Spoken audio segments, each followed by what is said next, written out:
On this week's Monday Mailbag episode, the San Diego Padres lose their series against the Arizona Diamondbacks from over the weekend, but there was still some good, even if there was a whole lot of bad, going over a lovely walk-off Friday win, as well as some absolutely demonstratively bad performances by the Padres pitching, especially the bullpen, how it could get fixed going forward, Yu Darvish being on the restricted list, and much more, including answering your questions, of course. Let's get to it.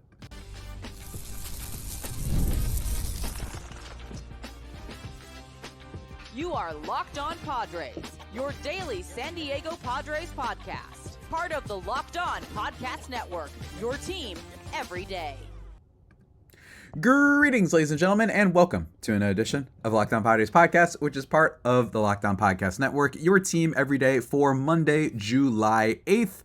As always, I am your host, with sometimes occasionally, but certainly not always the most, Javier Arraez. You can follow me on Twitter at Javipeno, Javiipeno, the best handle in the game, and also at LO_Padres if you want updates on the show. If you feel free to check out my work over at Just Baseball, a fantastic website where I write about the Padres and general baseball stuff as well. And I'm slowly kind of getting into the spin of that again, as well as my new podcast, Baseball versus the World, which is about evergreen baseball topics. In this episode, folks, we're going to be recapping the weekend series and going over the mailbag. As usual, every Monday episode, packed with information, packed with takes, a lot of meat on the bone of this one. And even if the Padres don't play well, there's always meat on the bone of this one. But I think that this was actually a really interesting weekend in a lot of ways that kind of encompass the Padres, I think, a lot this season. And I think that it's really interesting to talk about. And of course, we will be talking about All-Star nods as well. We got some extra All-Star nods, really cool stuff. But first, let me just tell you guys, today's episode of Locked On Padres is brought to you by Tax Network USA. Did you know that it's never too late to resolve your tax issues with the IRS? Don't wait, folks. Reduce your tax debt and get help from a team of licensed tax professionals. Call 1-800-549-1000 or visit tnusa.com/lockedon. We're going to start off this recapping the sad game. The saddest game of the weekend, and that was yesterday's game. Of course, we love covering the most recent one on this show. There isn't too much actually to report on here, I think, in general. It starts with Dylan Cease, who actually had a good start, even if it ended really poorly. 7 innings, 3 earned runs on 5 hits, 1 walk, 8 strikeouts, which was great to see. But he doesn't give up 2 home runs, and he gives them up to 2 players that have not been very good this season, and I think that was unfortunate. Now, don't get me wrong, home runs and all that stuff, the guys who hit against guys, it could be very random and inconsistent sometimes, but even still, Eugenio Suarez hitting a 2-run shot later on in the game, and then Corbin Carroll at the beginning of this game. Corbin Carroll had a 76 WRC plus heading into this game, and Suarez a 77 WRC plus. It's just, should they have taken him out? I did get a reply asking that. Schilt left in, Dylan Cease potentially too long. He had been laboring at that point, I will say, and there was a vibe of like, okay, like as soon as you get out of this, we gotta, really toss it to the bullpen like immediately. And maybe you should have after he let the first guy on base, which allows the 2-run home run. It was a tie game at the time. But for me, I think that this is really, I just think it's tough because I feel for a Schilt in this position. Because on the one hand, what have we been seeing for the past, what feels like the whole season, but especially as of late, like to an extreme degree lately, which is that the Padres bullpen is an absolute mess. So part of me is like, all right, this guy's pitching well. He gave up the solo shot to Corbin Carroll to start the game, but ever since then, he's basically been dealing and getting a lot of whiffs, getting a lot of strikeouts.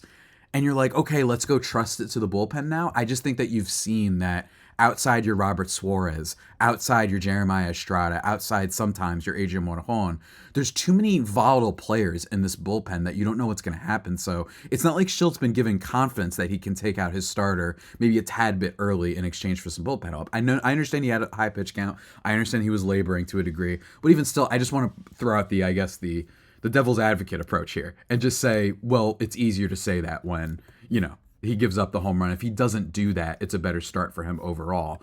Dylan Cease, that's been his problem lately with the long ball. He's been really just giving up a lot of them. In total this season, Dylan Cease has given up the 13th most home runs in Major League Baseball. He's tied actually for 13th.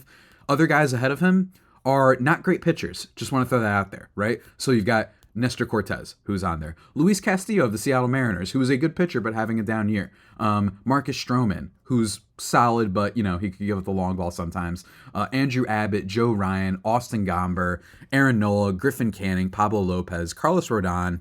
Yeah, Pablo Lopez, by the way, disaster this year. Carlos Rodon, Aaron Saval, and Jose Barrios. So just to give you an idea of what company he's in, those are still okay pitchers, and Cease, I think, is better than everyone there, with the exception, I think, sometimes of your Joe Ryan. I think Joe Ryan's a stud at times.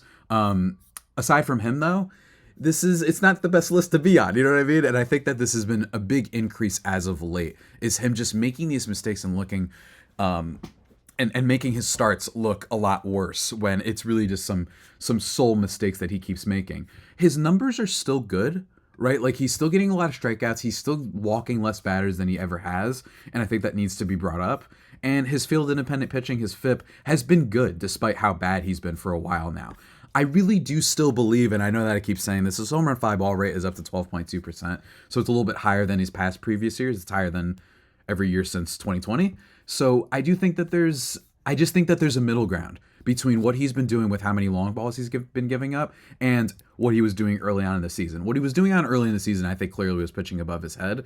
But I just think, I don't know. I think that when you're getting this many strikeouts and not walking that many batters, you're going to be better. You know what I mean? It's just going to come. And I think that in this game, it did, with the exception of Suarez hitting a home run. And I bring up Suarez and Carroll only because, like I said, they've been playing really poorly this year. So it's anyone is able. You would think Christian Walker or Ketel Marte or anyone like that, or Jock Peterson would be the guys to hit home runs off Dylan Cease. But no, it was their struggling players. They're players that have been a mess this year. Suarez has been really, really disappointing for the Diamondbacks. That was supposed to be a big get for them. And Corbin Carroll is perhaps an example, as someone will be brought up in the mailbag later, of why you don't necessarily extend everybody in 3 seconds just because they look really good and they're young. You know what I mean? So I just think that in general, we're seeing that Dylan Cease has been struggling, but all in all, it's hard to pin this game entirely on him. The Padres went up against Ryan Nelson of the Diamondbacks, who coming into that game had a 5.42 ERA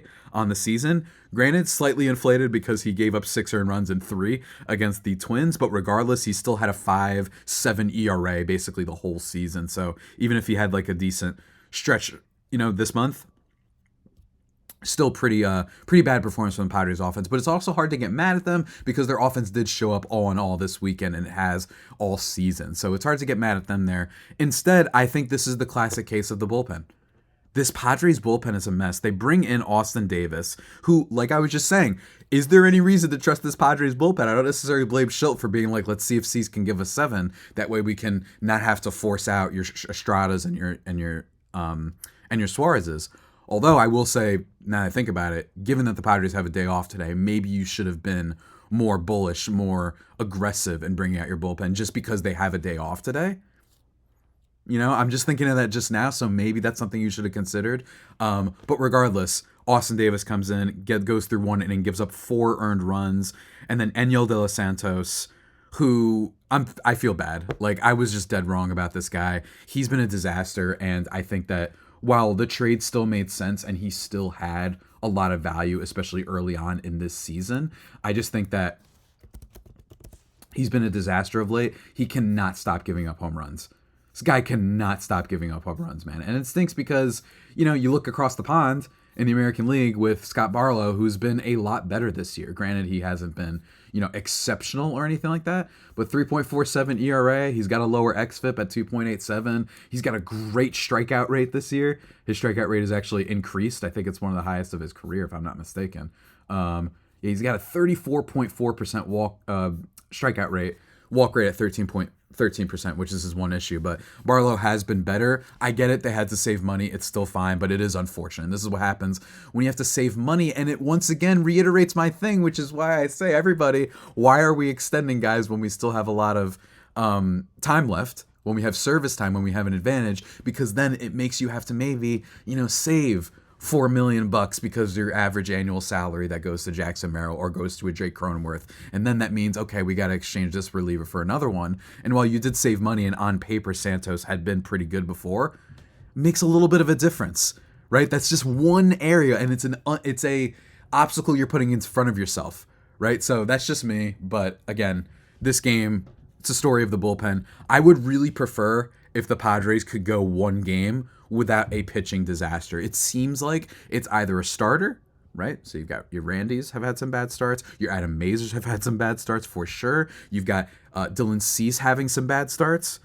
And then you have the bullpen where, and you saw it this weekend, anyone is susceptible to blowing up. So we need to fix this pitching situation. It is on DEFCON 4-1, like, nuclear level. We got to watch out because that's how bad the pitching has been. And I don't think that this is a case of guys getting unlucky or anything like that. Like, I think that this is just a bullpen that isn't performing. Wandy Peralta has been a mess. I know that Santos, as we just talked about, has been a mess. It's just, Stephen Kolek has been slightly better, but even still, he's not very good. Just a really, really bad bullpen. And Wandy Peralta is probably arguably the most frustrating because he got paid. You know what I mean? Like, and he has just been a mess so far, and he just can't strike anybody out. Whatever he does, he cannot get a strikeout. So really rough times for the Padres and their bullpen. But it wasn't all bad. We're going to recap some of the more positive moments of this weekend, as well as talking about some of the news updates, and then the mailbag, of course. But first, I want to take a second just to talk to you fine folks about the very fine folks over at Prize Picks. Ladies and gentlemen, we love Prize Picks. You know why? Because they are the number one daily fantasy sports app with over 5 million active members. It's great. It's easiest and most exciting way to play daily fantasy sports. It's just you versus the numbers. You pick more or less on 2 to 6 player stat projections. So it could be a bunch of different teams. So for example, you pick over on the 1.5 hits for Jackson Merrill for next game, and then you can pick under on the hits for Julio Rodriguez, and then maybe you can get another game. National C.J. Abrams. Maybe you missed our beloved shortstop, former prospect. You want to bet on over on stolen bases for him. You can do all that sort of stuff. Pitchers, home runs, strikeouts, whatever stats you want. They've got you covered at Prize Picks. And if you're looking for promotions, they got you covered every week, from lowering select player stat projections on Tuesdays to help your lineup hit, or on Fridays, you get your entry fees back if you have a losing lineup. And with the finals over, WNBA is in full swing. Caitlin Clark was balling out this weekend. Angel Reese was balling out this weekend. And then Asia Wilson and Breanna Stewart are always balling out, so you can go check that out as well. You can win up to 100 times your cash watching them ball out. And it's available in more than 30 states across the country, including California, Texas, and Georgia. So what the heck and god darn it are you waiting for? Go check out Prize Picks, guys. Download the app today and use code LOCKEDONMLB for a free first deposit match up to $100. That's code LOCKEDONMLB on Prize Picks for a deposit match up to $100. Pick more, pick less. It's that easy with Prize Picks. But we're not done, folks. I also want to take a second. You heard him at the top of the show. Here's the thing. On this show, we cover the news 24/7. We do it every day for the whole year, more or less, unless I, vanish off the face of the earth. But let me tell you, you know what else is all year round? It's tax collection season. That's right, folks. And guess who can help you out? The tax experts over at Tax Network USA. They've got you covered, baby. It's really great over at Tax Network USA. With over 14 years of experience and an A+ rating by the Better Business Bureau, Tax Network USA has saved their clients I say up to a lot when I don't mean up to. Over $1 billion in tax debt. Whether you owe taxes, have complicated matters that require different filings, or finally hit that parlay this season and you need help correctly filing. So call 1-800-549-1000 or visit tnusa.com/lockedon. And be sure to mention Locked On Padres at checkout, and you'll receive a $250 discount off their services. Sounds like a pretty good deal for something that you need to do. Tax Network USA, remember, tnusa.com/lockedon. Go check it out.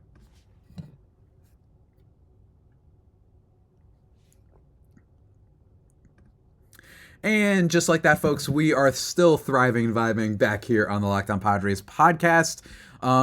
Man, what a time. To be alive.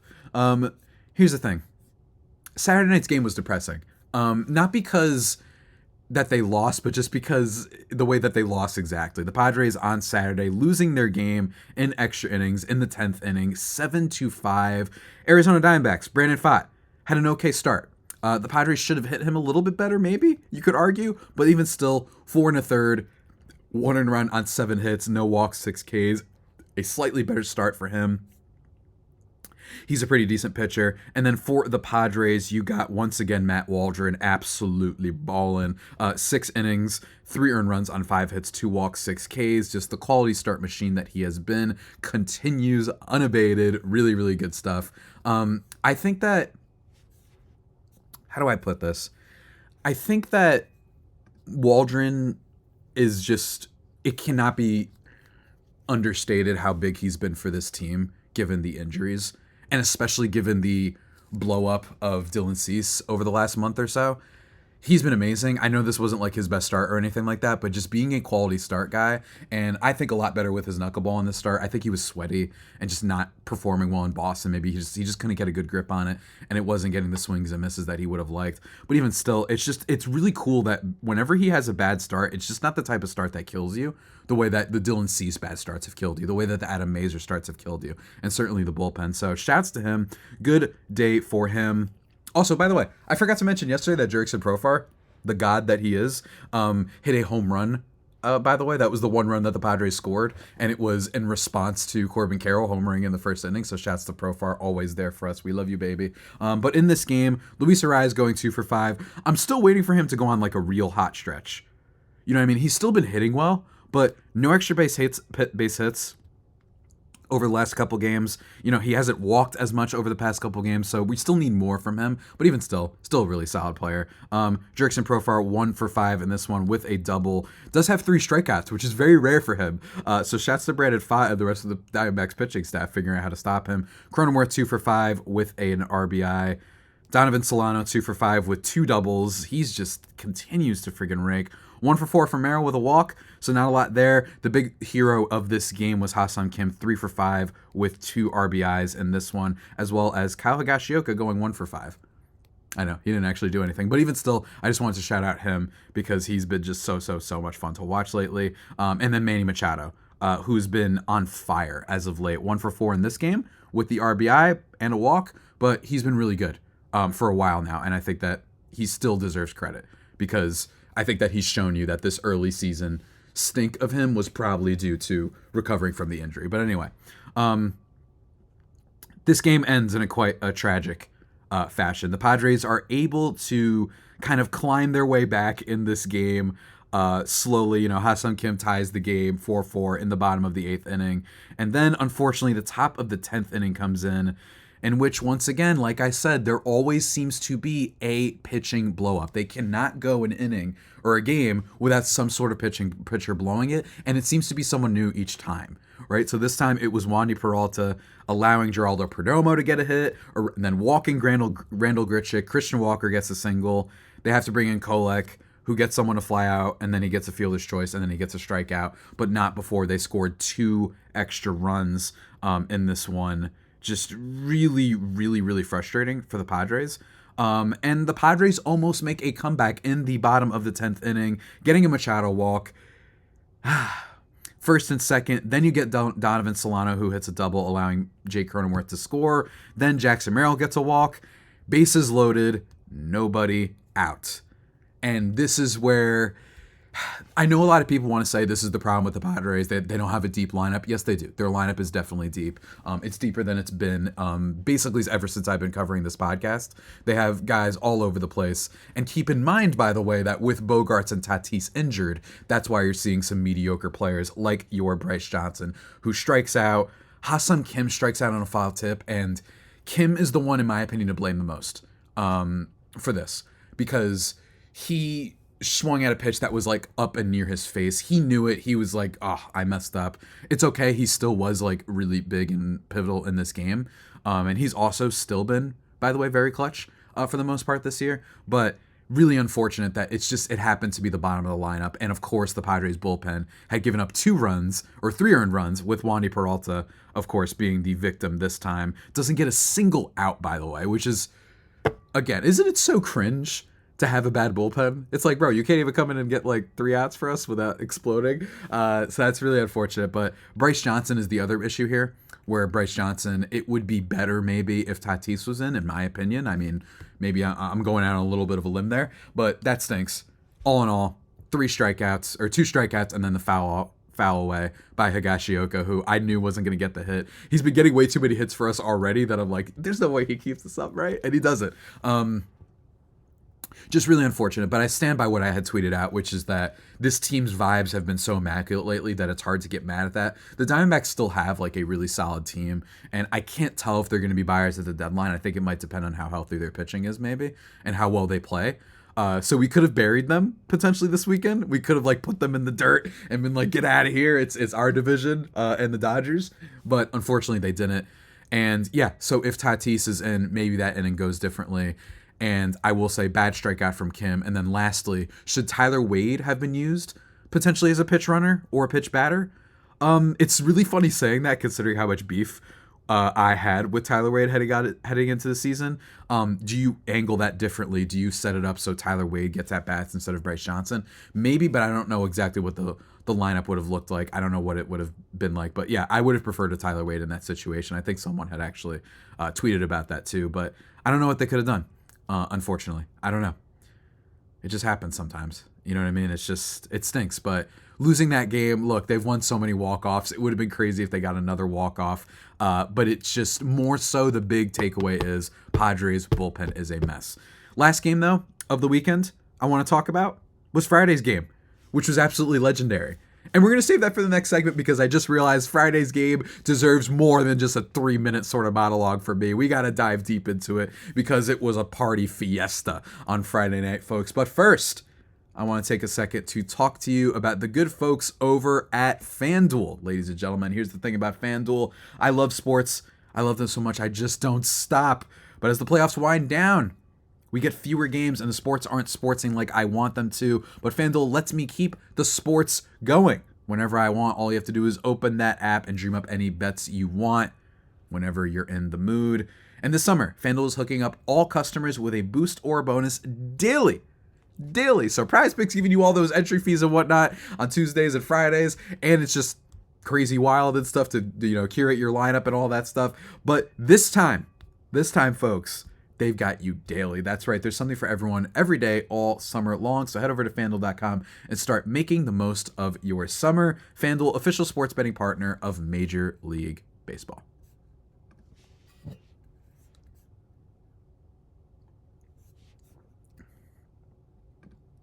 And just like that, ladies and gentlemen, we are back here on the Locked On Padres podcast, thriving and vibing as always. Let's talk about this game because we got the mailbag and some news. So, Friday's game.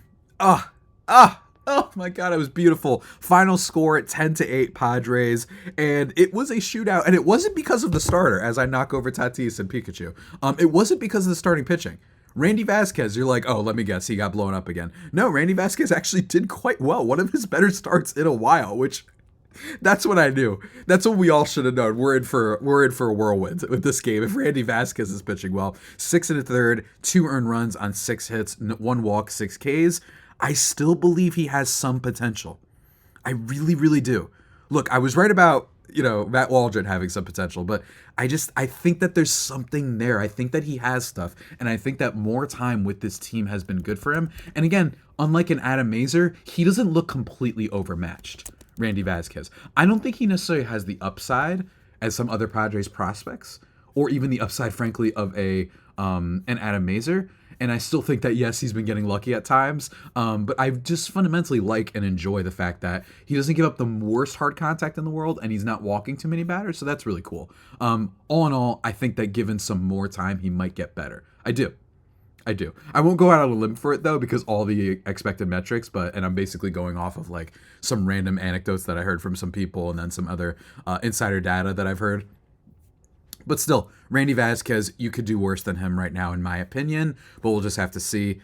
It's not about him, though. It is once again, about the Padres bullpen. And Yo De Los Santos gets lit up again. I think he's the one that has to get sent down if they replace someone in the bullpen. I would love to replace a Wandy Peralta, too. But Wandy Peralta, unfortunately, has a contract that was given to him by the Padres, and he will cost money, so I don't see that happening. And then Kolek, I don't think can be sent down either because he's a Rule 5 guy. So it looks like that this weekend could have been the last time you've seen Santos. Frankly, like, I actually wouldn't be surprised. The Padres have 2 days off this week. I wouldn't be surprised if Preller maybe makes a move to acquire a reliever like this week or brings up someone new this week. I don't know who it would be necessarily in the minor league system, but I could see a change happening. And it stinks, and I feel bad for Santos, but he's been dreadful lately, and he can't stop giving up home runs. And if I'm not mistaken, let me look this up, actually. I believe that Enyel De Los Santos has like a crazy home run fly ball rate right now, if I'm not mistaken. I'm going to look this up real quick. Enyel De Los Santos, where are you at, my guy? He has a home run fly ball of 2.5. 2.5 home run per 9 inning. His home run fly ball rate is 20.4%. That is insane, and actually makes me almost think that maybe he could get better, because that's just like kind of crazy. There's got to be some regression there, but whatever. It's just like his last 2 years, he hasn't given up nearly that many home runs. 5.9% home run fly ball rate last year, 6.5% the year before. Maybe it was so low and he's having a crazy regression to the mean. You get what I'm saying? Like, he gave up no home runs, and now he's giving up all the home runs, right? Maybe that's what's going on. But anyway, my God, that's really bad. Anyway, Enyel De Los Santos getting lit up in this game to the point where they bring in Robert Suarez, who also gets lit up. And you know when this happened, folks? In the bottom of the or top of the 9th inning, and absolutely bonkers bottom of the 9th inning in this game. Overall, I just want to recap, though, real quick. Some other runs. Top of the 1st inning, home run from Jock Peterson. That's when I thought Randy was screwed, but of course he was able to do better as things went along. Jackson Merrill gets an RBI. David Peralta gets a double in this game. Kyle Higashioka gets an RBI single, and then he gets a home run in the bottom of the 6th inning to make it 7-2, and that's when we thought it was over. If Higgy's hitting home runs off of you, it's got to be over, but instead, Santos and Suarez getting absolutely lit up. Santos comes in. I mean, it was dreadful watching this game, because it reminded me of, you guys remember the game against the Royals when I think they had to bring in Suarez? I think, was it the Royals when they had to bring in Suarez despite having like a crazy big lead because Kolek blew up? This past week, when they almost had to bring in Suarez because I think someone else in the bullpen had been absolutely like exploding. This keeps freaking happening, man. It's ridiculous. Like, can you guys just get 3 outs for us without giving us a heart attack? The Diamondbacks, as a result, not only make the comeback in that top of the 9th inning, which includes a Lourdes Gurriel single, a Gabriel Moreno single, a Jake McCarthy walk, then in comes Suarez. Yeah, Santos only got the 1 out in the top of the 8th inning when he relieves Wandy Peralta. And then other than that, was just a disaster. Alek Thomas then hits a grand slam off of Robert Suarez. What is going on here? That happens. Drawler Perdomo grounds out. Then Corbin Carroll gets a double. Then Randall Grichuk gets the home run off of Suarez. So again, it wasn't just inherited runners. He also gave up his own. But of course, folks, the legend continues. In the bottom of the 9th inning, Jurickson Profar absolutely killing it, tying the game with a home run. Unbelievable stuff for Profar, who continues to be a god amongst men in high leverage situations this year. He's hitting .569 with a .629 on base percentage, slugging 1,000.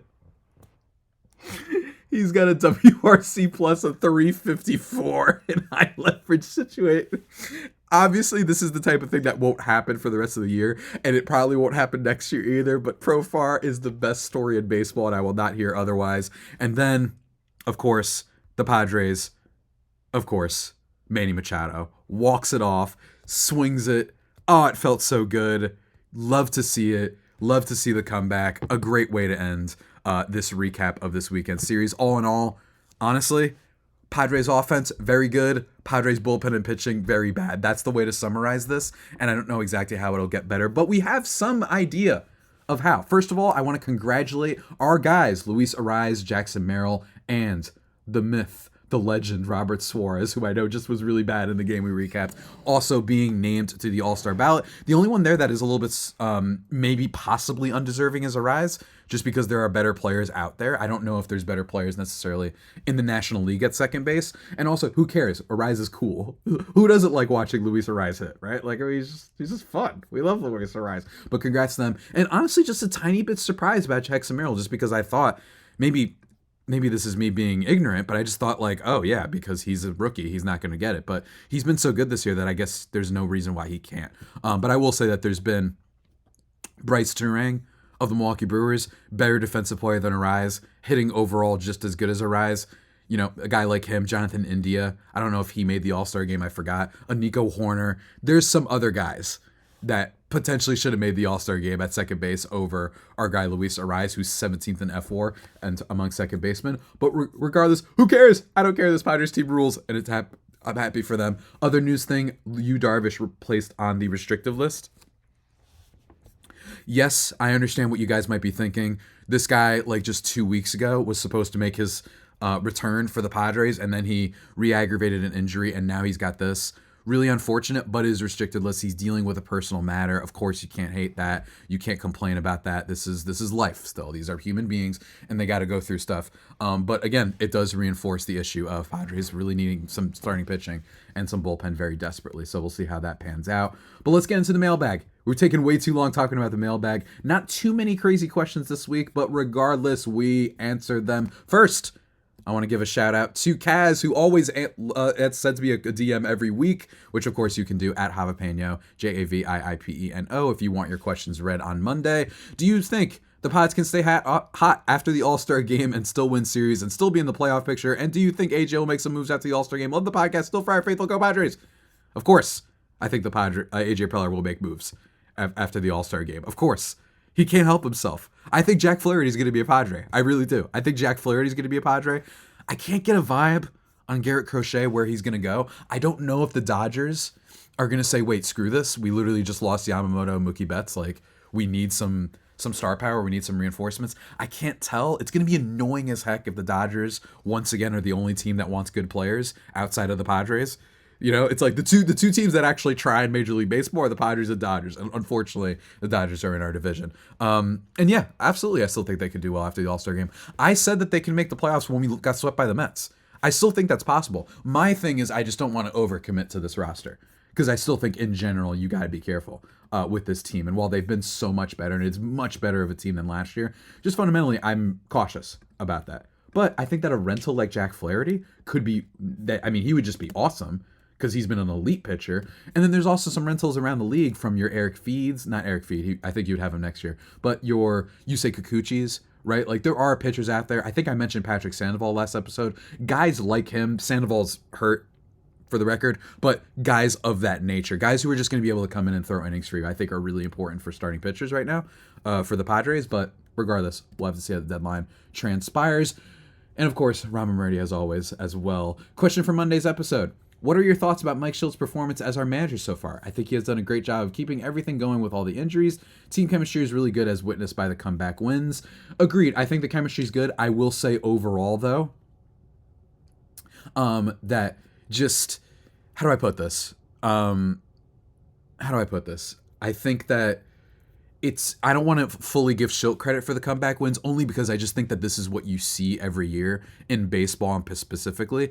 If you have a good roster the way the Padres do, and you didn't drastically change, and you still have a lot of good offensive players, usually year to year they're not going to be as dreadful as they were in high leverage, clutch, runners in scoring position, whatever term you want to use. So I think that really has just been them just not being historically bad, right? And I think that they have been plus. So if you want to give them credit for not just being a middle of the pack solid team with runners on base on average, but the fact that they've been one of the best in baseball, if not the best, in high leverage situations, sure. And I think that he's done a great job defending the guys in post game. I appreciate that. And hey, the spat against the Nationals, he was in the right, and it's still absurd, by the way, that he was ejected and nobody else. But yeah, I'm fine with Schilt. I think he's been fine.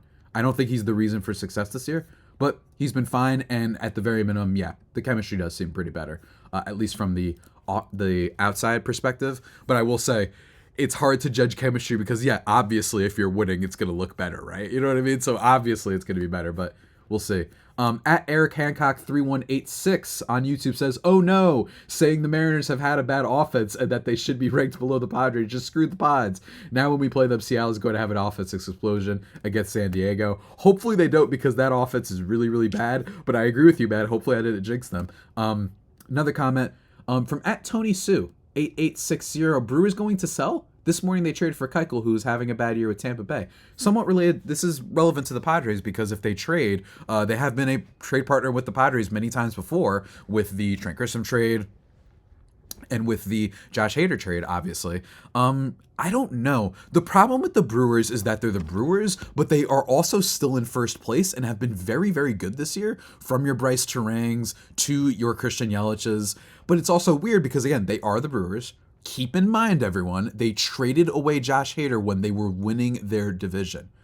I just want to remember that, right? Now, maybe they thought that he was going to fall off, right? And it looks like they were somewhat right, by the way. I just think that they were a year early, right? You know what I mean? Like, Hader has fallen off and not been nearly as dominant as he was with not just the Padres, but with the Brewers in years prior. So maybe they thought he was going to fall off, but it just happened a year later and they gave up that 1 year of all-stardom last year, like he was for the Padres. But 53-38, it's getting to the point where I don't know if they will sell because they've been so good and they lead their division. But even still, I'm just saying they not so long ago sold when they were in first place. So we'll see how that goes. Trading for a Dallas Keuchel, I don't know. But their team is good. Again, this is why I hate them, because their entire existence is just to play spoiler, never actually win. It stinks. But we'll have to see if they become sellers. We still have too much time, as far as I'm concerned, to wait before we know for sure who's a seller. Outside your A's, White Sox, those type of teams, we know they're going to sell. We know that a Detroit is going to sell. But in general, there's still some questions around your Diamondbacks teams, your Brewers teams, your Kansas City Royals teams. We'll have to see. But moving on. Next comment from YouTube at Silas Robert Shaw 8122 says, if Profar doesn't get comeback player of the year, I will be very upset. Also, I didn't know that Profar was highly touted for his defense as a prospect. I'd always thought it was his bat, but his Stoey is one for the ages. I don't think we have comeback player of the year. Do we have that? Do we have comeback player of the year? Is that a thing? Why do I feel like we don't have that? Do we? Okay, we do. Okay, I guess we do. Yeah. Wow. What is the league that doesn't have it? Is it the NFL?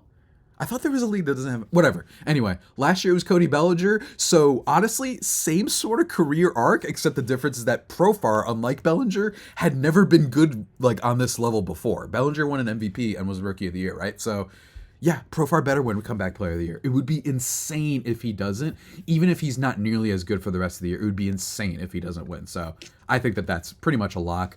Some more comments. At Todd Davis 93731 commented, it's great that Profar is having a breakout season, but I hate his cringy attitude and behavior. The only thing worse was Soto's super cringy shuffle.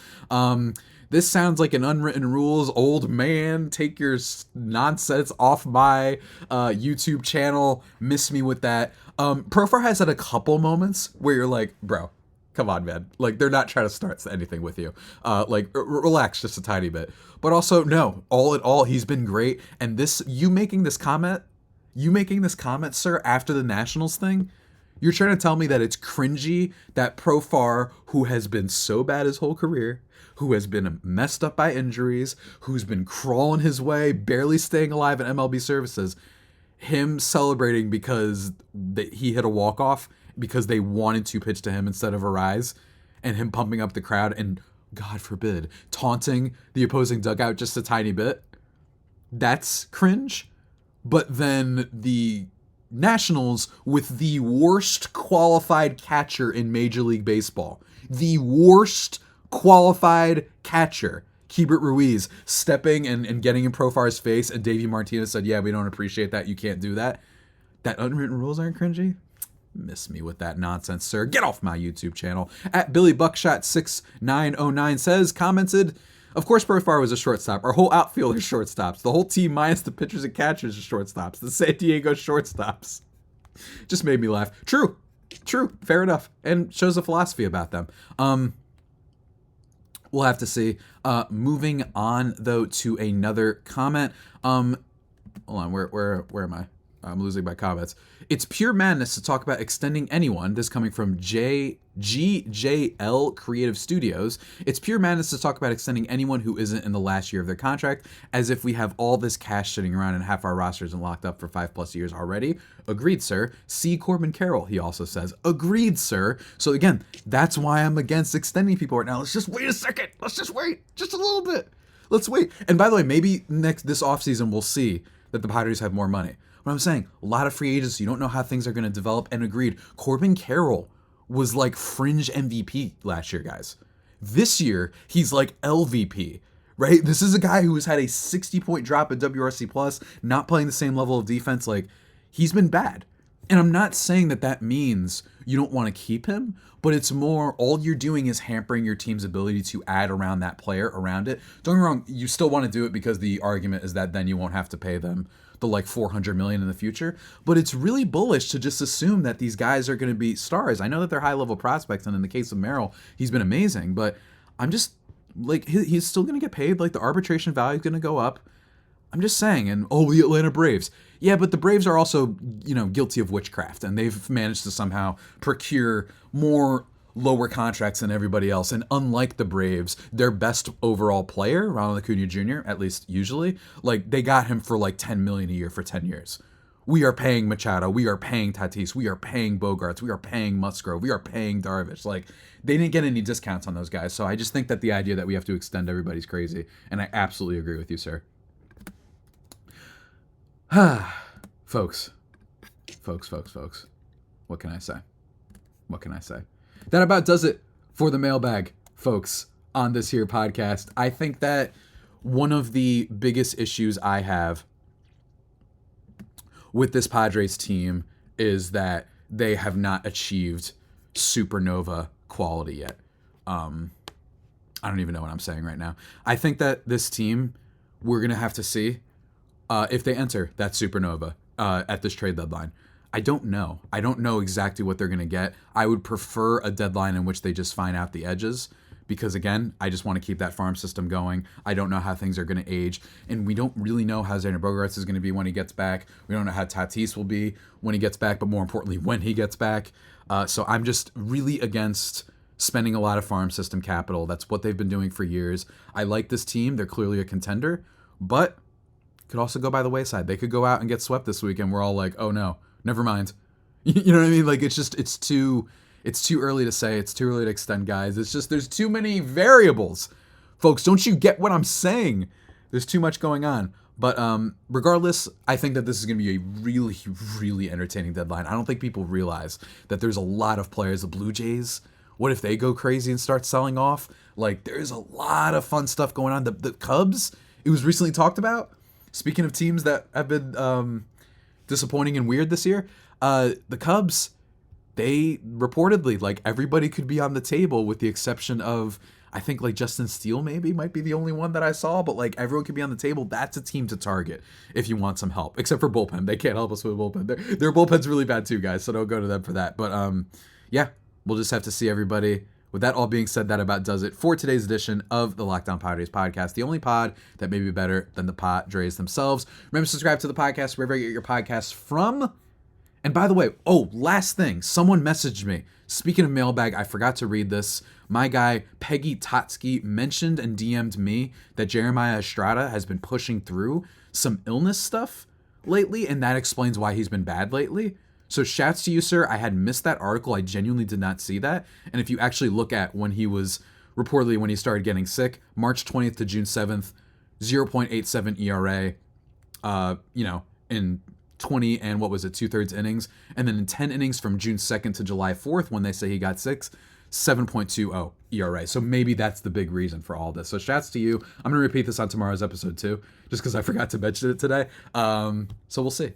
But until that next time, stay safe, and of course, stay faithful, my Friar Faithful homies. Take care.